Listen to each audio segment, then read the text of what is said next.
Hello everyone, कैसे हैं आप सब। आई होप आप सभी अच्छे ही होंगे। तो आज के हमारी वीडियो के अंदर हम स्टार्ट करते हैं factors endowment theory, international business operations, unit second के मेरे नोट्स।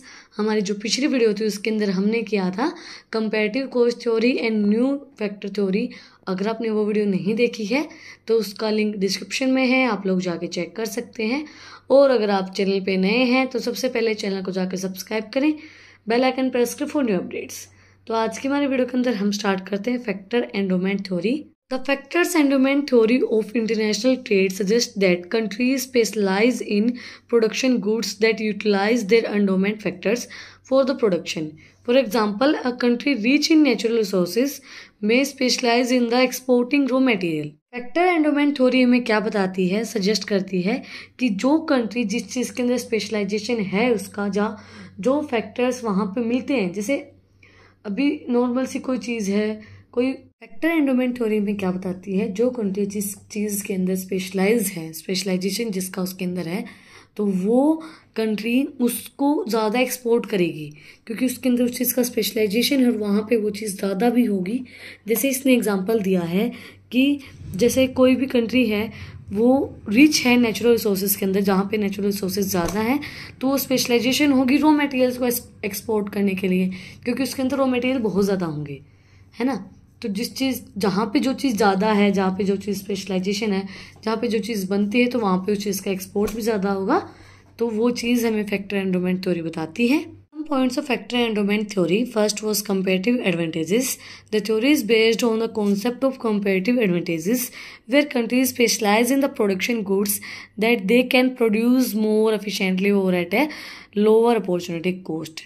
ये जो थ्योरी है इसके अंदर हम कंपैरेटिव एडवांटेजेस भी हमें मिलती है, क्योंकि जहाँ पे जो चीज़ ज़्यादा होगी वहाँ पे, मतलब जो चीज़ जहाँ पे आप स्पेशलाइज हैं, तो वहाँ पे आपको अपॉर्चुनिटी कॉस्ट कम लगानी पड़ेगी और एक इफेक्टिव वे में आपको काम करने को मिल जाएगा।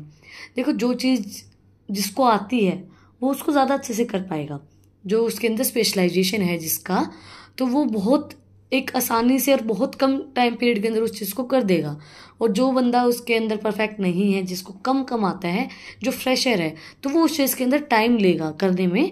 तो वही चीज़ इसके अंदर बोली गई है कि ये एडवांटेजेस इसको मिलती हैं, जो कंट्री के अंदर जिस चीज़ की स्पेशलाइजेशन है, तो वो उस गुड्स को ईजिली एफिशिएंटली प्रोड्यूस कर पाएंगे और कम अपॉर्चुनिटी कॉस्ट उसको देनी पड़ेगी। Factors of productions. The theory focus on the factor of production such as land, labor, capital and natural resources. Country with endowment resource in the particular factors will specialize in the production goods that require that factors. Factor of production भी इसके अंदर matter करता है कि land labour आपकी कितनी लग रही है। देखो, कई बार लेबर के अकॉर्डिंगली जितने लोग उसके अंदर इन्वॉल्व होंगे, जितना बड़ा प्रोजेक्ट उतना बड़ा आपकी कैपिटल होगी, उतना बड़ा आपका काम होगा और उसके अकॉर्डिंगली ही आपकी कितनी प्रोडक्शन हो रही है, कितना क्या हो रहा है, कितना प्राइस होगा, वो सब चीज़ें फिक्स होती हैं। तो लैंड, लेबर और जो कैपिटल है वो भी, और जो नेचुरल रिसोर्सेज हैं वो भी फैक्टर ऑफ प्रोडक्शन भी हमारी फैक्टर एंडोमेंट थ्योरी के अंदर इफेक्ट डालती हैं। Resource allocation. The theory suggests that countries will allocate their resources to industries that align with their factors endowment. For example, a country with a large labor force may specialize in the labor incentive industries. देखो, resource allocation भी इसके अंदर है, जैसे suggest किया गया है, जिस कंट्री के अंदर ज़्यादा हमारे पास लेबर है, जैसे हमारे यहाँ पे ज़्यादा हमारे पास लेबर है, तो हम लेबर इंसेंटिव टेक्निक्स को यूज़ करना ज़्यादा पसंद करते हैं, ना कि कैपिटल इंसेंटिव टेक्निक्स को। तो देखो, जैसे हमारे पास लेबर है तो हम मशीन्स के ऊपर ज़्यादा बिलीव नहीं करते, हम लेबर के ऊपर ज़्यादा बिलीव करते हैं और लेबर से ही काम करवाना पसंद करते हैं। हमारा स्पेशलाइजेशन उसी के अंदर होगा, लेबर ही हमारी काम करेगी। लेकिन बाहर की जो कंट्रीज़ हैं उसके अंदर कैपिटल इंसेंटिव टेक्निक का यूज़ किया जाता है, वहाँ पे ज़्यादा लेबर नहीं होती है, तो वो लोग कैपिटल इंसेंटिव टेक्निक का यूज़ करते हैं, वो ज़्यादा मशीनरीज का यूज़ करते हैं, लेबर का इतना ज़्यादा यूज़ नहीं करते हैं। नेक्स्ट है trade patterns. The theory help explain why certain country export certain goods and import others. For example, a country rich in natural resources may export commodities while a country with a skilled workforces may specialize in the high technic industries. इसके अंदर बोला गया है, ये जो theory ये explain करती है कि जो कंट्रीज़ हैं वो कितना एक्सपोर्ट करती हैं गुड्स को, कितना इंपोर्ट करती हैं। फॉर एग्जांपल जो कंट्री रिच है नेचुरल रिसोर्सेज के अंदर वो एक्सपोर्ट ज़्यादा करेंगी नेचुरल रिसोर्सेज को, बट जो स्किल्ड वर्क फोर्सेज जिसके अंदर स्पेशलाइजेशन है, जिसके अंदर टेक्निक्स हैं, तो वो टेक्निक्स के अकॉर्डिंगली काम करेंगी। वो नेचुरल रिसोर्सेज मतलब वो टेक्निक लगाना स्टार्ट करेंगी, वो मतलब टेक्निक से कुछ भी चीज़ें जो बनाते हैं वो बनाना स्टार्ट कर देंगी। तो वो ट्रेड पैटर्न आपका क्या है वो चीज़ देखा जाता है, इस पैटर्न को आप यूज़ करते हैं। नेक्स्ट है factor mobility. The theory assumes that factors of production such as labours and capital are not perfectly mobile between the countries. These assumptions affect the distribution, affect trade, on income and employment. Factors mobility भी जैसे जो theory ही assume करती है जो factor of production है, labour है, capital है, वो परफेक्टली मोबाइल नहीं है, मतलब वो परफेक्ट कंपटीशन नहीं है एक दूसरे के साथ बिटवीन कंट्रीज। एंड ये जो अजम्पशंस हैं डिस्ट्रीब्यूशन ये अफेक्ट डालते डिस्ट्रीब्यूशन अफेक्ट डालती हैं, and income and employment affect डालती है ट्रेड के ऊपर। Assumptions हैं factors immovable. The theory assumes that factors of productions like labor and capital cannot move freely between countries due to factors like immigrations and restrictions or high transportation cost.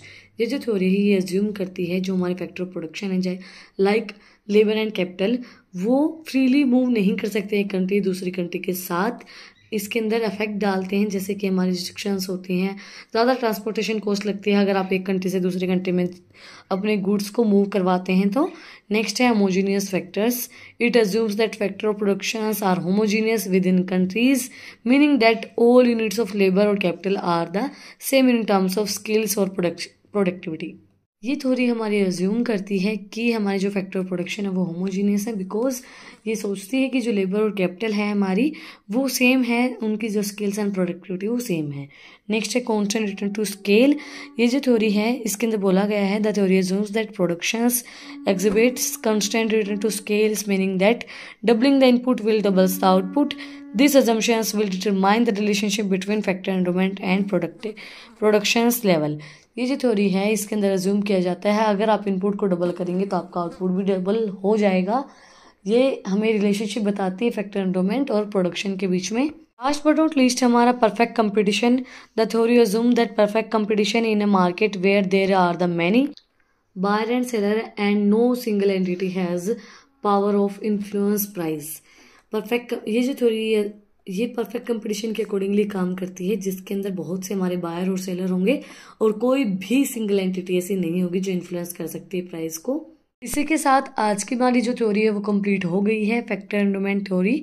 अगर आपको आज की video पसंद आई तो आप लोग को पता ही क्या करना है, कमेंट सेक्शन में मुझे बताना है कि आपको वीडियो कैसी लगी। कोई भी डाउट है तो वो भी आप लोग कमेंट सेक्शन में मुझसे पूछ सकते हैं। अब हमारी 2 ही थ्योरी रह गई हैं और अगर आपको इन टॉपिक्स की PDF चाहिए तो टेलीग्राम चैनल का लिंक भी डिस्क्रिप्शन में है, आप उसको जाके सब्सक्राइब कर सकते हैं। फिर मिलते हैं एक नई वीडियो के साथ एक नई टॉपिक के साथ। Like share and subscribe my channel. Thank you for watching my video.